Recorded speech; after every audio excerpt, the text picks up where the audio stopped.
ഞാനൊക്കെ ഡിഗ്രിയൊക്കെ കഴിഞ്ഞ് മിമിക്രി ആയിട്ടൊക്കെ ഇങ്ങനെ അലഞ്ഞു തിരിയാണ്. ഇനി എന്താണ് ഭാവി എന്നുള്ള ഒരു ഐഡിയ ഇല്ലാതിരിക്കുന്ന സമയത്ത്, പ്രത്യേകിച്ച് ആ സമയത്ത് ഒരു പ്രണയമൊക്കെ പൊട്ടിപ്പൊളിഞ്ഞ് നിൽക്കുന്ന സമയത്ത് എനിക്കൊരു കോൾ വരെയാണ് ജാസി ഗിഫ്റ്റിൻ്റെ.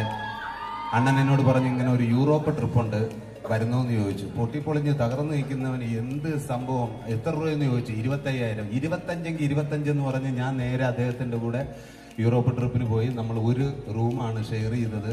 ഒരുപാട് ചിരിക്കാനും ഒരുപാട് മുഹൂർത്തങ്ങളൊക്കെ ഇങ്ങനെ കടന്നുപോയ സമയത്ത് ഞാൻ അദ്ദേഹത്തിനോട് വെറുതെ എനിക്കപ്പം തോന്നിയിട്ട് ഞാൻ പറഞ്ഞതാണ്, നോക്കിക്കോ, മലയാള സിനിമയിൽ ഞാൻ വരും, ഞാൻ നടനാവും, എൻ്റെ സിനിമയിൽ നിങ്ങളെ കൊണ്ട് പാടിപ്പിച്ചിരിക്കും എന്ന് പറഞ്ഞു. ഈശ്വരന്റെ അനുഗ്രഹം കൊണ്ട് അത് സംഭവിച്ചു. ആ പാട്ടും കൂടെ ഇദ്ദേഹം ഒന്ന് പാടണം. ഞാൻ നായകനായ ചിത്രത്തിൽ ഒരു പാട്ട് പാടി, കാക്ക